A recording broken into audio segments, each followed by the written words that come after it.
ጤና ይስጥልን የተወደዳችሁ የገበያ ሚዲያ ተከታታዮቻችን የዕለተ ሰኞ የካቲት 30 ቀን 2018 ዓ.ም ለምሽት የመረጥንላችሁን የዜና ዘገባዎቻችንን ይዘንላችሁ ቀርበናል።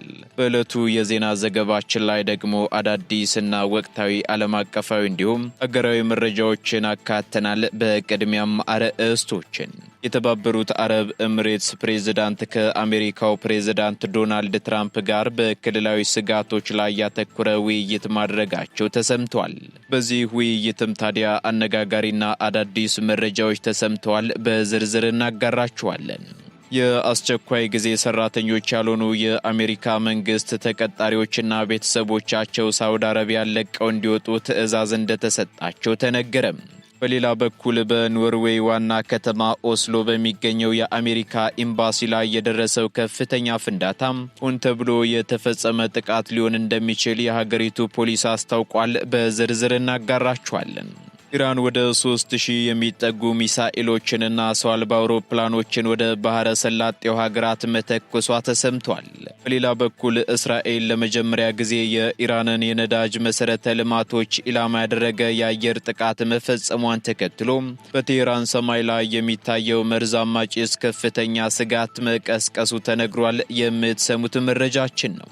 ቱርክ በመካከለኛው ምስራቅ እየተካረረ በመጣው ጦርነት ሳቢያ በርካታ የኤፍ-16 የጦር አውሮፕላኖችንና የአየር መከላከያ ስርዓቶችን ወደ ሰሜን ቆጵሮስ ማሰማራቷ ተነግሯል። ይህ የቱርክ ወታደራዊ ዝግጅትም ታዲያ በምስራቅ ሜዲትራኒያን ባህር ላይ ያላትን የባህር የበላይነት ለማሳየትና ሊሰነዘሩ የሚችሉ ጥቃቶችን አስቀድሞ ለመከላከል እንደሆነ ተነግሯል። በዝርዝር ይዘነዋል። የተወደዳችሁ የገበያ ሚዲያ ተከታታዮቻችን እነዚህንና ሌሎች ለምሽት ያዘጋጀናቸው መረጃዎቻችንን ይዘንላችኋል። አሁን ደግሞ በዝርዝር ወደምንመለከታቸው መረጃዎቻችን እናልፋለን።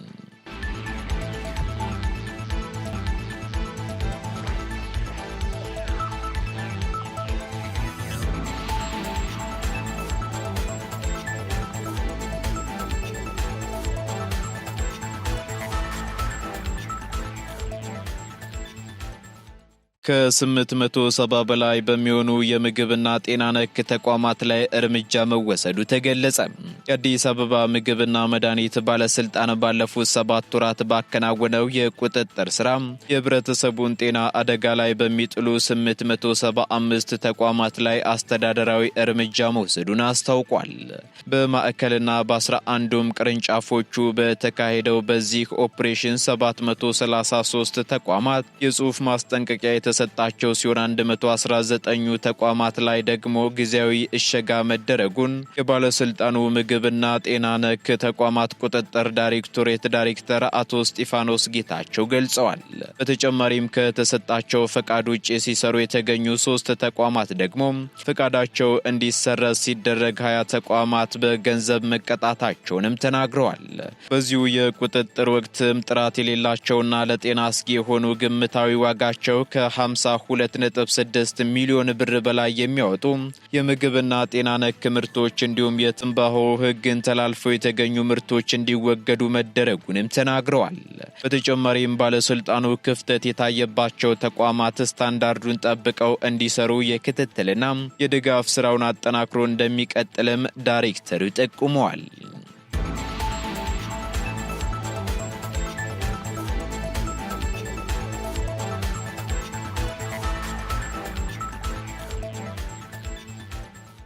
በኬንያ ከባድ ዝናብ ባስከተለው ጎርፍ ምክንያት የሞቱ ሰዎች ቁጥር 42 መድረሱን የሀገሪቱ ባለስልጣናት አስታወቁ። ካለፈው አርብ ጀምሮ በኬንያ የጣለው ከባድ ዝናብ የጎርፍ መጥለቅለቅ አደጋ ያስከተለ ሲሆን በመዲናዋ ብቻ 26 ሰዎች ለህልፈት መዳረጋቸው ተሰምቷል። እንዲሁም ለህልፈት ከተዳረጉ ሰዎች በተጨማሪ መሰረተ ልማት መውደሙም የተገለጸ ሲሆን ጉዳቱ በተለይም በመዲናዋ ናይሮቢ ጠንካራ መሆኑ ተገልጿል። በሌላ በኩል የተወሰኑ የአውሮፕላን በረራዎችን በወደብ ከተማዋ ሞምባሳ ለማድረግ መገደዱንም የኬንያ አየር መንገድ አስታውቋል። በዚህም ፕሬዝዳንት ዊሊያም ሩቶ አደጋውን ተከትሎ የነፍስ አድን ሰራተኞችን ለማስተባበር ወታደሮችን ጨምሮ የአደጋ ጊዜ ሰራተኛ ቡድን ማሰማራታቸውን ገልጸው ለተጎዱት ማህበረሰቦችም ሀዘናቸውን ገልጸዋል። በተጨማሪም የኬንያ መከላከያ ኃይልና ሌሎች የጸጥታ አካላትም የተካተቱበት የተቀናጀ የአደጋ ጊዜ ምላሽ ሰጪ ቡድን በአስቸኳይ እንዲሰማራም አዘዋል። የአደጋ ጊዜ ሰራተኞችም እስካሁን በርካታ ሰዎችን ከሞት ማዳን የቻሉ ሲሆን ፕሬዝዳንቱ መንግስታቸው ለተጎጂዎች እርዳታ እህልና ነጻ የሕክምና አገልግሎት እንዲቀርብ መመሪያ ማስተላለፋቸው ይታወሳል።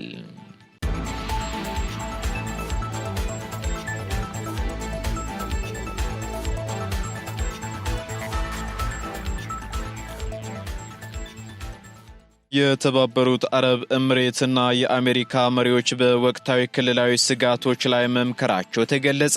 የተባበሩት አረብ ኤምሬት ፕሬዝዳንት ሼህ መሐመድ ቢን ዛይድ አል ናህያን ከአሜሪካው ፕሬዝዳንት ዶናልድ ትራምፕ ጋር በስልክ ተወያይተዋል። መሪዎቹ በውይይታቸው ወቅት በመካከለኛው ምስራቅ እየተከሰቱ ያሉ የጸጥታ መቃወስ ሁኔታዎችንና በዓለም አቀፍ ደህንነት ላይ እያሳደሩ ያለውን ተጽዕኖ የገመገሙም ሲሆን አካባቢው ወደ ከፋ ግጭት እንዳያመራ ሰላምና መረጋጋትን ማስጠበቅ ቀዳሚ ተግባር መሆን እንዳለበት መስማማታቸው ተገልጿል። በተለይም በኤምሬትስና በጎረቤት ሀገራት ላይ የሚሰነዘሩት የኢራን የሚሳኤልና የድሮን ጥቃቶች የሀገሪቱን ሉዓላዊነት የሚጋፉ መሆናቸውን በመጥቀስም ድርጊቱ ለክልሉ ሰላም ትልቅ ስጋት መሆኑንም በጋራ አውግዘዋል። ፕሬዝዳንት መሐመድ ቢን ዛይድ ሀገራቸው ዜጎቿንና ነዋሪዎቿን ለመጠበቅ አስፈላጊውን እርምጃ እንደምትወስድም የገለጹ ሲሆን ፕሬዝዳንት ዶናልድ ትራምፕ በበኩላቸው አሜሪካ ለኤምሬትስ ደህንነት ያላትን የማይለወጥ ድጋፍ ዳግም ማረጋገጣቸውን የተባበሩት አረብ ኤምሬትስ ፕሬዝዳንት ጽህፈት ቤት አስታውቋል። ጽህፈት ቤቱ ባወጣው መግለጫ መሰረትም ሀገሪቱ ራሷን የመከላከል መብቷ የተጠበቀ መሆኑንና ከዓለም አቀፍ ማህበረሰብ ጋር በመሆን ሰላምን ለማስፈን እንደምትሰራም አስታውቃለች። በተጨማሪም ሁለቱ መሪዎች ቀውሱን በዲፕሎማሲያዊ መንገድ ለመፍታትና የዓለም አቀፍ የኢነርጂ ገበያን ደህንነት ለማስጠበቅ በጋራ ለመስራት መስማማታቸውም ተመላክቷል። ይህ የሁለቱ መሪዎች ስልክ ንግግር የተካሄደው ደግሞ ዛሬ ማለዳ ላይ በኤምሬትስ የሚገኙ የአየር መከላከያ ስርዓቶች የሚሳኤል ጥቃቶችን እየመከቱ መሆናቸውን ባለስልጣናት በገለጹበት ወቅት ነው። ኢራን በእስራኤልና በባህረ ሰላጤው በሚገኙ የአሜሪካ የጦር ሰፈሮች ላይ ያጸፋ ጥቃት እየሰነዘረች ባለችበት በዚህ ወቅት በኩዌት፣ በተባበሩት አረብ ኤምሬትስ፣ በባህሬን፣ በኳታርና በሳውዲ አረቢያ ላይ ጥቃቶችን መፈጸሟ ተዘግቧል።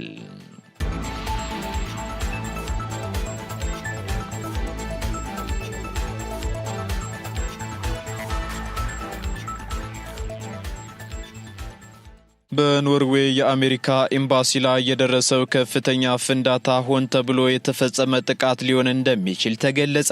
በኖርዌይ ዋና ከተማ ኦስሎ በሚገኘው የአሜሪካ ኤምባሲ መግቢያ ላይ የደረሰው ፍንዳታ ኤምባሲውን ኢላማ ያደረገ ሆን ተብሎ የተፈጸመ ጥቃት ሊሆን እንደሚችል የሀገሪቱ ፖሊስ አስታውቀዋል።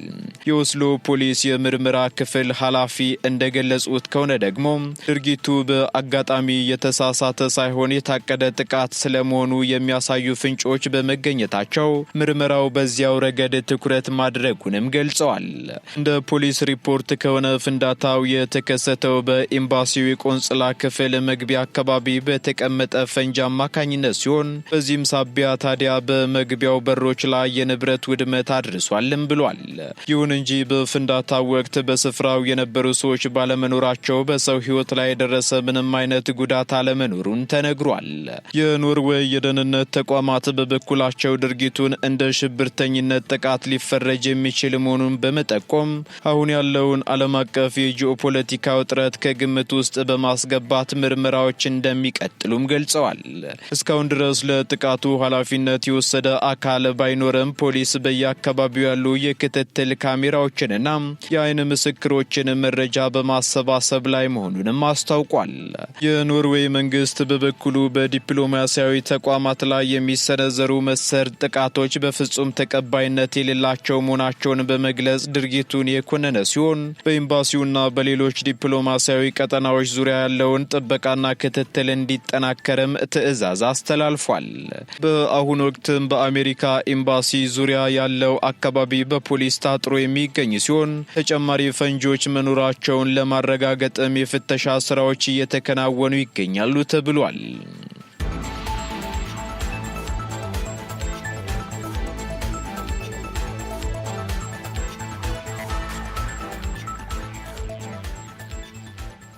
ኢራን ወደ 3000 የሚጠጉ ሚሳኤሎችንና ሰው አልባ አውሮፕላኖችን ወደ ባህረ ሰላጤው ሀገራት መተኮሷ ተሰማም። በመካከለኛው ምስራቅ የተቀሰቀሰው አስከፊ ጦርነት ዛሬ አንድ ሳምንት በተሻገረበት ወቅት ከዚህ ቀደም በቀጠናው ታይቶ በማይታወቅ ከፍተኛ የጥቃት ማዕበል ውስጥ ወድቋልም ተብሏል።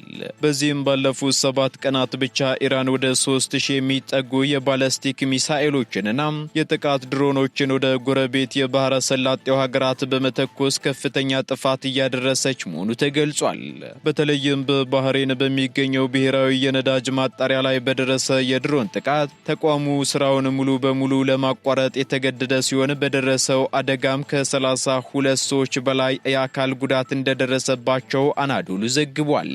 በተመሳሳይ ሁኔታ በተባበሩት አረብ ኤምሬትስ ዱባይ ከተማ ላይ በተዘነዘረ ጥቃት የአየር መከላከያ ስርዓቶች የሚሳኤል ፍርስራሾችን ለመከላከል በሚያደርጉት ጥረት የሰው ሕይወት ማለፉ ተዘግቧል። ይህ በኢራን በኩል የተሰነዘረው መጠነ ሰፊ ጥቃት የመጣው ደግሞ የሀገሪቱ ከፍተኛ መሪ አያቶላህ አሊ ሐሚኒ መገደላቸውን ተከትሎ ልጃቸው ሞጅታባ ሐሚኒ ስልጣን በያዙ ማግስት ነው ተብሏል። አዲሱ አመራር ለተሰነዘረብን ጥቃት ማዳግም ምላሽ እንሰጣለን በሚል የጀመሩት ወታደራዊ እርምጃም ቀጠናውን ወደ ለየለት ጦርነት ውስጥ ከቶታል እየተባለም ይገኛል። በዚህ ግጭት ሳቢያም የዓለም የነዳጅ ገበያ ክፉኛ እየተናወጠ ሲሆን የሆርሙዝ የባህር ሰርጥ የመዘጋት አደጋና በነዳጅ ማምረቻ ተቋማት ላይ እየደረሰ ባለው ጥቃት ደግሞ የአንድ በርሜል ድፍድፍ ነዳጅ ዋጋ $114 እንዲያልፍ አድርጎታልም ተብሏል።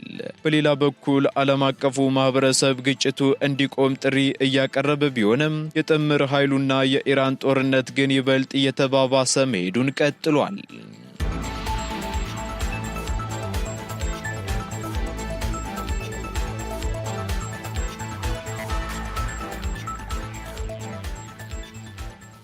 የአስቸኳይ ጊዜ ሰራተኞች ያልሆኑ የአሜሪካ የመንግስት ተቀጣሪዎችና ቤተሰቦቻቸው ሳውዲ አረቢያ ለቀው እንዲወጡ ታዘዘ። የአሜሪካ የውጭ ጉዳይ ሚኒስቴር የአስቸኳይ ጊዜ ሰራተኞች ያልሆኑ የአሜሪካ መንግስት ተቀጣሪዎችና ቤተሰቦቻቸው በደህንነት ስጋት ምክንያት ሳውዲ አረቢያ ለቀው እንዲወጡ ትዕዛዝ አስተላልፏል። ሚኒስትሩ ይህንን ውሳኔ ያስተላለፈው ደግሞ በክልሉ እየተባባሰ በመጣው የጸጥታ ስጋትና ሊሰነዘሩ የሚችሉ ጥቃቶች ስጋት በመጨመሩ እንደሆነም አስታውቋል። ጉዳዩን በተመለከተ መግለጫ የሰጠው የውጭ ጉዳይ ሚኒስትሩ በሳውዲ አረቢያ የሚገኙ የአሜሪካ ዜጎች ወደ ሀገሪቱ ከማምራታቸው በፊትም በድጋሚ እንዲያስቡበት ማስጠንቀቂያ ሰጥቷል። ለዚህ ውሳኔም እንደ ምክንያት የቀረበው ደግሞ የሽብር ጥቃት ስጋት እንዲሁም ከየመንና ከኢራን አቅጣጫ ሊሰነዘሩ የሚችሉ የሚሳኤልና የድሮን ጥቃቶች ስጋት መኖሩ ነው ተብሏል።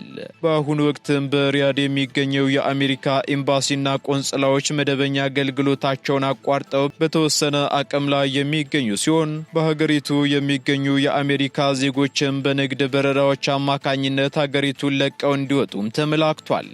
ይህ እርምጃ ደግሞ አሜሪካ በመካከለኛው ምስራቅ ለሚገኙ ዜጎቿና ዲፕሎማቶቿ ደህንነት ያላትን ከፍተኛ ስጋት ያሳየ መሆኑ ተገልጿል።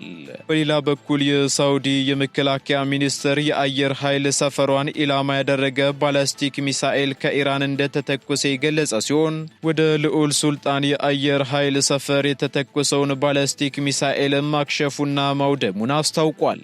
ከዚህ አስቀድሞ ሚኒስቴር መስሪያ ቤቱ ወደ ሪያድ ከተማ ሰሜናዊ ክፍል የተተኮሱ 2 የድሮን ጥቃቶችን ማክሸፉን አስታውቆ እንደነበር ይታወሳል።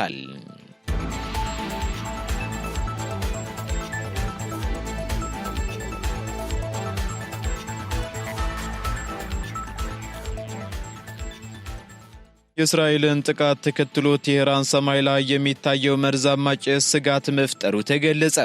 በእስራኤልና በኢራን መካከል የሚካሄደው ጦርነት 9ኛ ቀኑን በያዘበት በዚህ ወቅት እስራኤል ለመጀመሪያ ጊዜ የኢራንን የነዳጅ መሰረተ ልማቶች ኢላማ ያደረገ የአየር ጥቃት መፈጸሟ ተሰምቷል። ጥቃቱን ተከትሎም በመዲናዋ ቴህራን ሰማይ ላይ የተነሳው ጥቁርና መርዛማ ጭስ ፀሐይን እስከ መጋረድ የደረሰ ሲሆን የኢራን ቀይ መስቀል ማህበር ለከተማዋ ነዋሪዎች አስቸኳይ የጤና ማስጠንቀቂያ አውጥቷል። የእስራኤል የጦር አውሮፕላኖችን በትላንትናው በቴህራንና በዙሪያዋ በሚገኙ በርካታ የነዳጅ ማከማቻ ዲፖዎች ላይ ባደረሱት ድንገተኛ ጥቃትም ከፍተኛ ፍንዳታና እሳት መከሰቱን የዓይን እማኞች ገልጸዋል።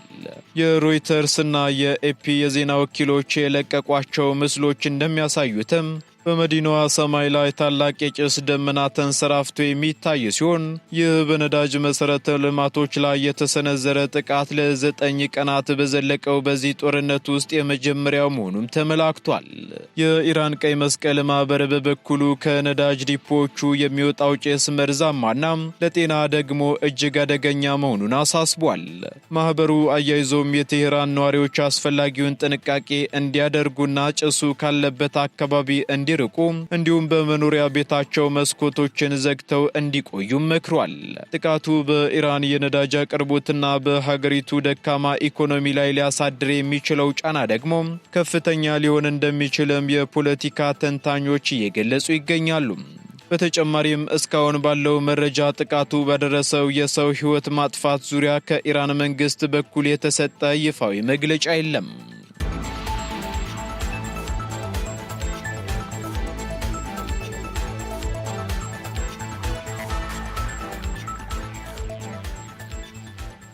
ቀጥለናል። ወደ ተከታታዮቻችን ወደ መጨረሻው ዝርዝር መረጃችን ስንሸጋገር ቱርክ 6 ኤፍ-16 ተዋጊ ጄቶችን ወደ ሰሜን ቆጵሮስ ማሰማራቷ ተገለጸ።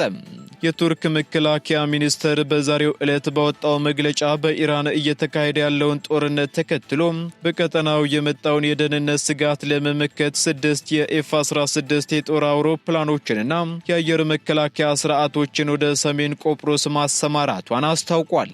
ይህ ወታደራዊ እርምጃም በሰሜን ቆጵሮስ የሚገኘውን የቱርክ ማህበረሰብ ደህንነት ለማጠናከር ያለመ ሲሆን እንደ አስፈላጊነቱ ደግሞ አንካራ ተጨማሪ እርምጃዎችን ልትወስድ እንደምትችልም ሚኒስተሩ ገልጿል።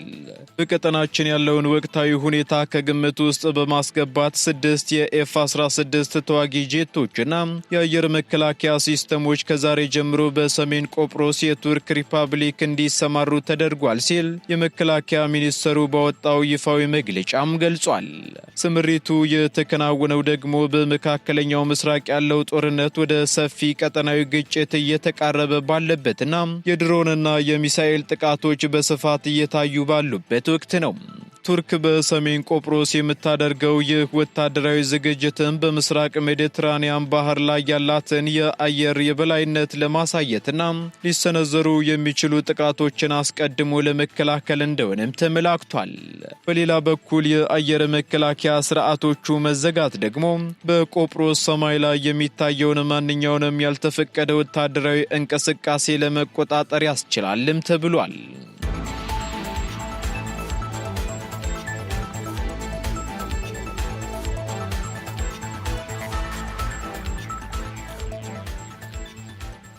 የተወደዳችሁ የገበያ ሚዲያ ተከታታዮቻችን ለምሽት ያዝንላችሁ መረጃዎቻችን እነዚህን ይመስሉ ነበር። አዳዲስ እንዲሁም ትኩስ ኢኮኖሚያዊ፣ ማህበራዊና ፖለቲካዊ መረጃዎቻችንን ለማግኘት ታዲያ የገበያ ሚዲያን እንድትወዳጁ እንጋብዛለን። ሰናይ ጊዜን ተመኘን።